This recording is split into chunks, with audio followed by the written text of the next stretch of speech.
Herkese merhaba arkadaşlar, kanalımıza hoş geldiniz. Sıkıyorsa boşat.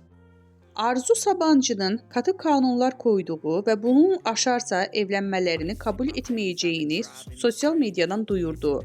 Hande Erçel müstakbel kaynanasına öyle bir cevap geldi ki, ünlü oyuncu Sabancı'nın yaparsan oğlumla evlenemezsin, evlenmiş olsam bile boşatırım diye haber yolladığı ilk kanunu önceden çiğnediği hem de ardından sosyal medyada ilan etti. Hande Erçel Arzu Sabancı'ya sıkıyorsa boşat diye paylaşım yaptı.